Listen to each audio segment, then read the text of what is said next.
Welcome or welcome back to my channel. My name is Kath, and in this channel I share my experience of being here in Canada. So if you like that kind of content, please do subscribe to my channel and like this video.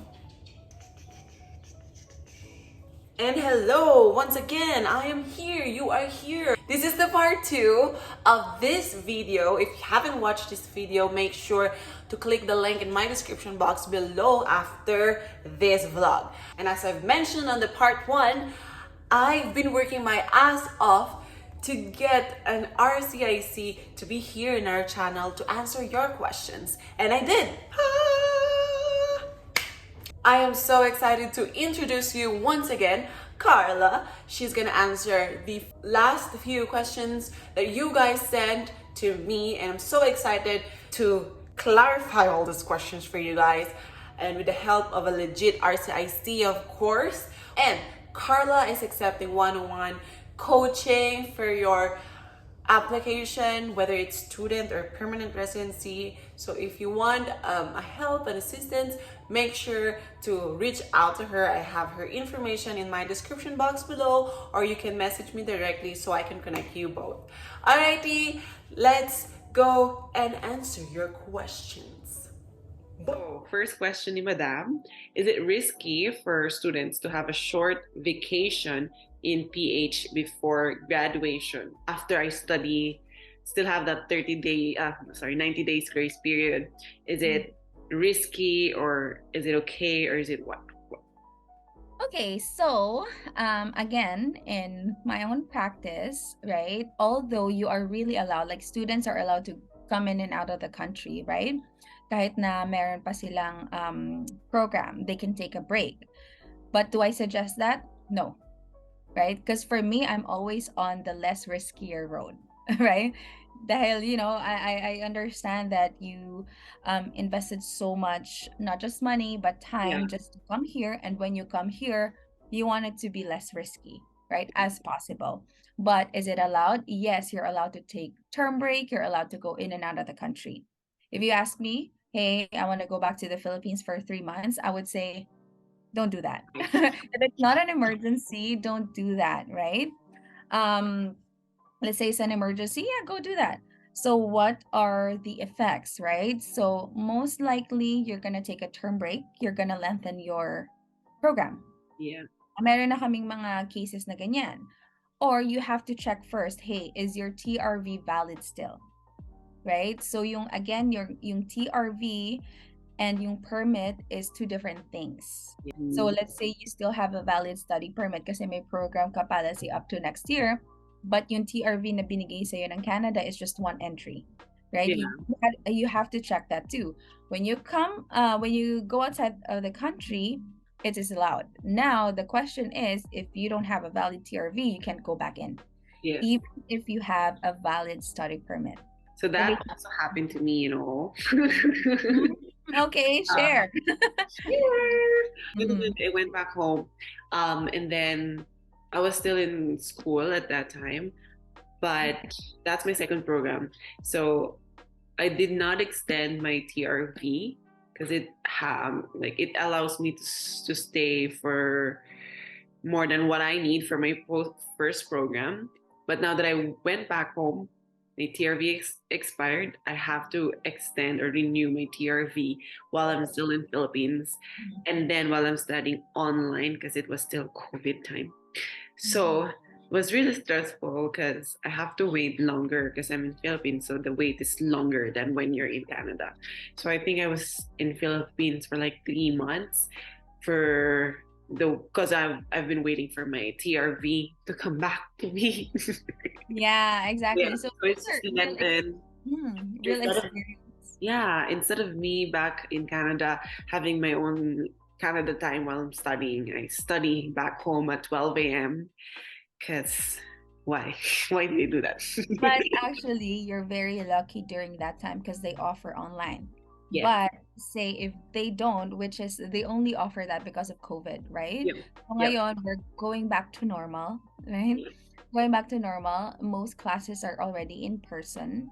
So if that was your case before, right? Let's say hindi COVID and then na-stuck ka sa Philippines and they're only offering in-person classes, then you missed your semester already, right? You missed your whole semester already because if you missed what, 2 weeks, 1 month of not taking class, That's a lot of grades.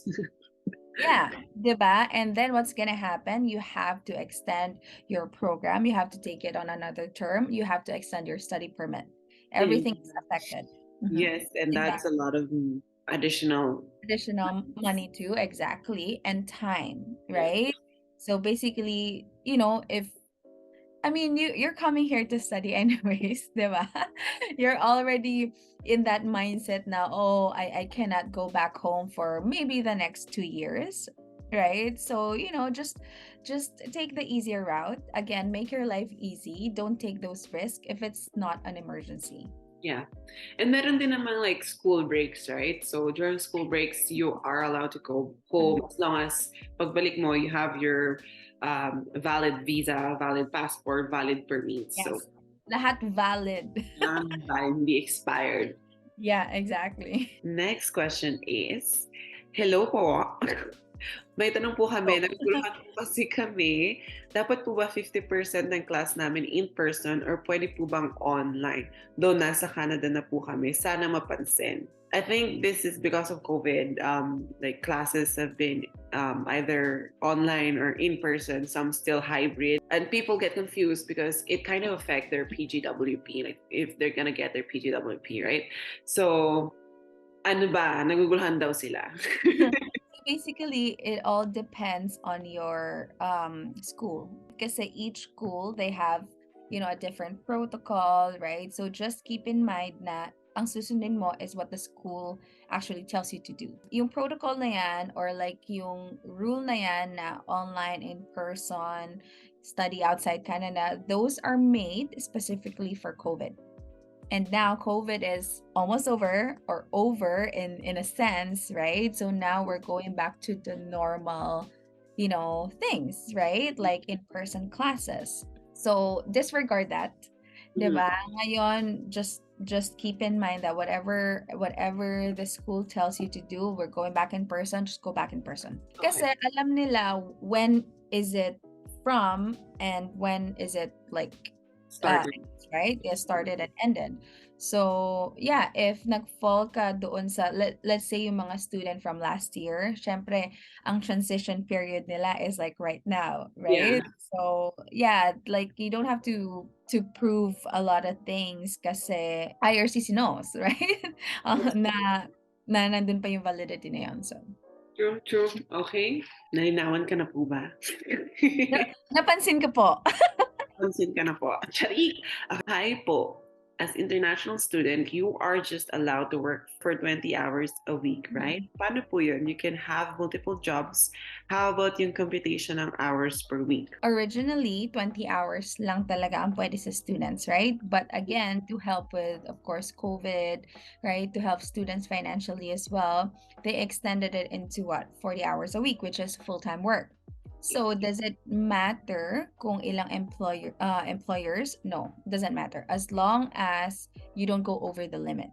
You'll compute your hours on that job and your hours here, and it should combine. It's 20 or 40 hours. So basically, kung babalikin tayo kasi yung 40 hours na yan, it's only up until this year. Right? Of course, because the goal for you as a student is to study and not to work full time. Yeah. Right? So let's say next year when they go back to, 20 hours a week, if you have two employers, then 10 hours, 10 hours, or 15, 5. So as long as it is within the 20 hour, you're good. So next is, what is your best tip to get a job and earn enough para makasend ng money sa family back home? In our culture, right? We know naman in our community, as much as we want to help our family back home, diba? Again, when you come here to study, your goal is to study and not make a lot of money.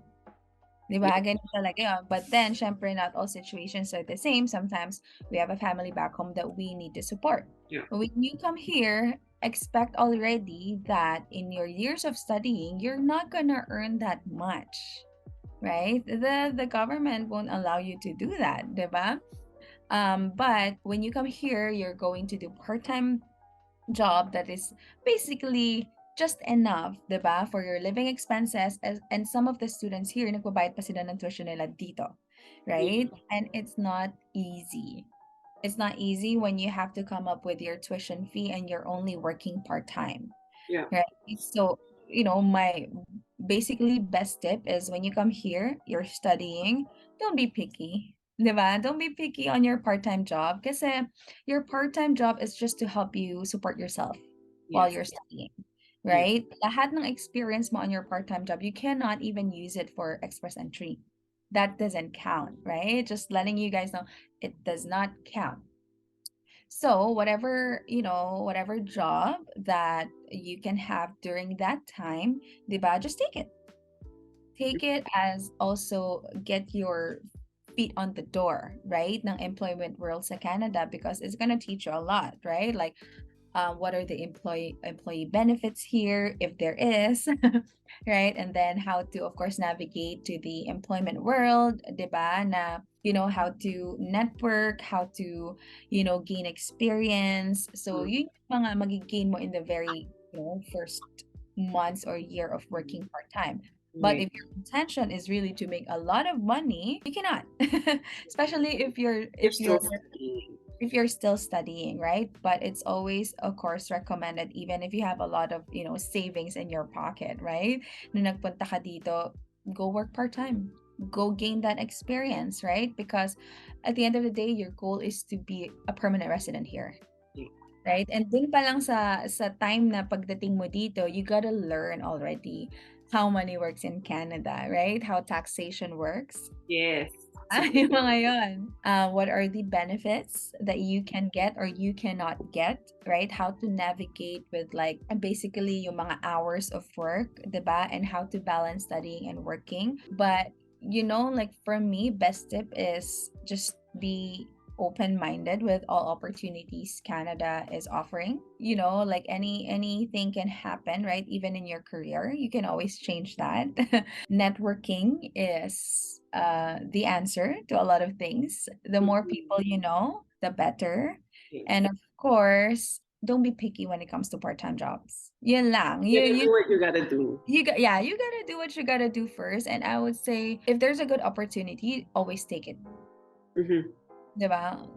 And learn from people who have experience here already. And of course, learn from your own experience too. So, Ganon. Yes. Thank you. learn. Ang ganda nun. Kasi even Finally, before, diba? Like, kailangan mo talaga mag-pursige. yeah. So, I have a PGWP now and will apply for PR soon. First, I was promoted as assistant manager. Will my Canada work experience starts when I first work or when I first took the job? When you first took the job, meaning you sign a contract? I think that's what she meant. Siyempre na-promote siya, di ba? So, hindi siya assistant manager before. Mhm. So, nung na-promote siya, assistant manager na siya. Kung kailan siya nag-in as assistant manager, dun Oh, lang magka-count. yes. Hindi magka-count yung iba kasi hindi yun pang PR. Skill level B. Yeah. Mhm. So, yung Yes. assistant manager niya, dun lang magka-count. Oh, ganon. So if you're a PGWP holder, meaning you're an open work permit, right? You can start anytime. So if you're an open work permit holder, the hours would count the day you clock in and out. Because yun yung proof na na-complete mo yung required hours for your permanent residency application, right? Now, let's say if someone sponsor you, okay, when someone sponsor you and maybe you're changing into study permit to a closed work permit, even if merong tinatawag na implied status, right, where you can start working kahit na may hinihintay ka pang work permit, the time na nagwo-work ka doon nang wala pa yung work permit mo doesn't count. Mhm. So magsa-start lang yun. So two different situation, right? If open work permit, you can start anytime, right? But if you're closed work permit, right, the day that you got your work permit, your valid work permit, and the day you clock in and out, dun pa lang magsa-start yung Okay. count ng hours mo. What are the usual reasons why PR application gets rejected po? Hmm. Madami. Is, yeah, incomplete documents, 'di ba? Actually, yung ganyan hindi naman automatic refusal, but sometimes binabalik lang nila and ask you for more. Next is, and a big one, misrepresentation. Oh, yes. Misrepresentation, right? So basically, pagka may hindi ka dineclare or pag nagsinungaling ka sa application mo, you can be banned in Canada for 5 years. Mm-hmm. Right? Automatic yun. Next is you're not qualified Yeah. for permanent resident. Kasi when creating your express entry profile, that doesn't mean anything, to be honest, because you can just put anything there. Yeah. Diba?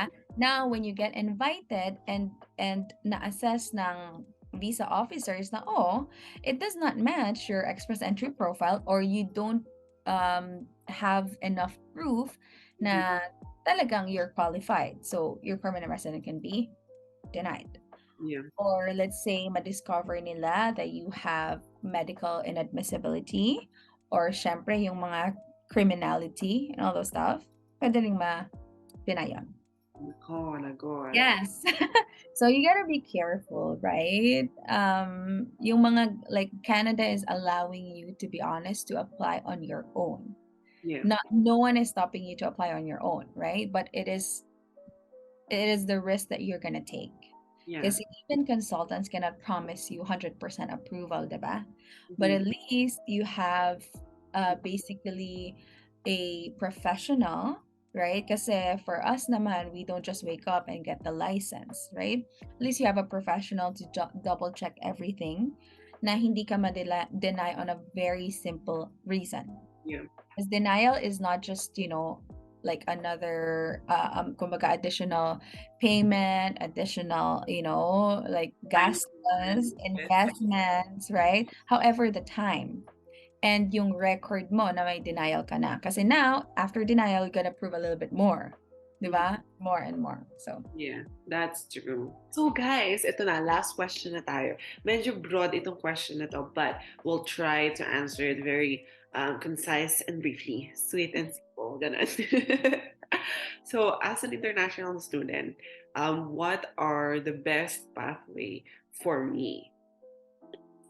yeah, very broad. Very broad, right? Mhm. Very broad. Okay, so simulan natin sa if you're taking the study pathway, so basically study pathway directs you to, different All streams, the right? streams. Yun lang ang entry mo dito. Okay, so if you take the study pathway correctly, that allows you to have an open work permit, which is the postgraduate work permit, right? Students lang ang meron nun.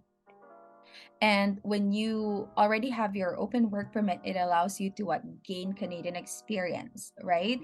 And from there, you can assess based on pointing system din kasi, right? So it's really difficult to say what is best, right? What is best for you is what is related to your background, your history, right? So after let's say you're on an open work permit, you gain Canadian experience, Canadian work experience for at least a year, right?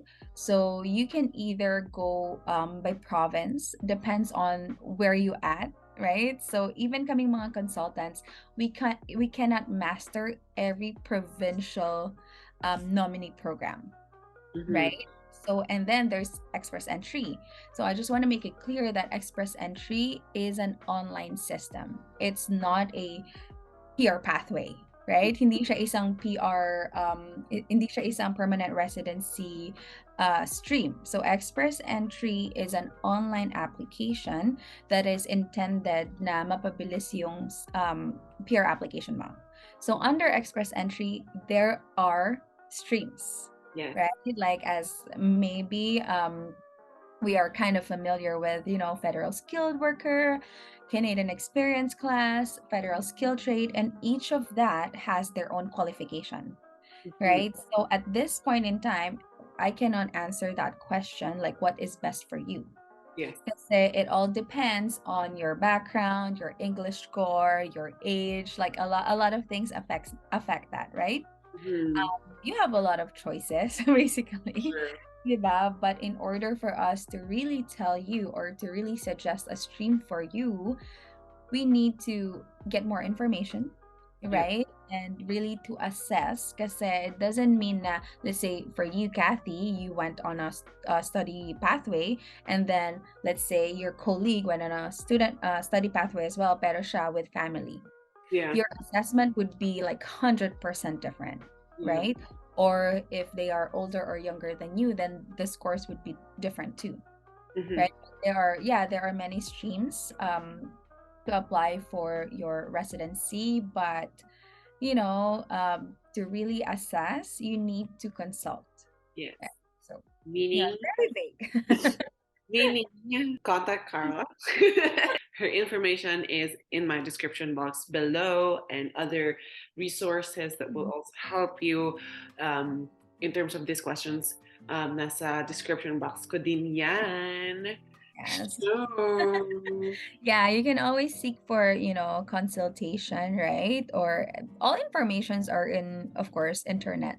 yeah. 'Di ba? But then if you're not very confident that you understand the process or what's best for you, there's no harm in seeking advice from a professional. All right. Thank you so much, guys, for all the questions that you've sent to me, for the comments and stuff. And syempre, thank you so much, Madam Carla, for being here to answer the questions of my audience. I'm pretty sure they learned a lot on this session. Guys, if you want to have another collaboration kami ni Madam Carla, let me know. Comment that in the comment section below. Yes. Don't forget to Click like, subscribe. subscribe. Nagiging YouTuber na ako dito. But anyways, thank you, Kath, for giving me the opportunity to share, of course, what I know, what I experience, and also to be of help, of course, diba, sa ating mga future and incoming international student or aspiring permanent resident in Canada. Yes. Thank you. And yun lang guys. See you next vlog. Bye. Di marunong mag-exit. Thank you so much, guys, for being here even to the last seconds of this video. I hope that this video clarified some of your questions. And if you want to see more of this, make sure to like, subscribe to this channel, and comment your question in the comment section below. Thank you, and stay tuned for the next vlog. Bye!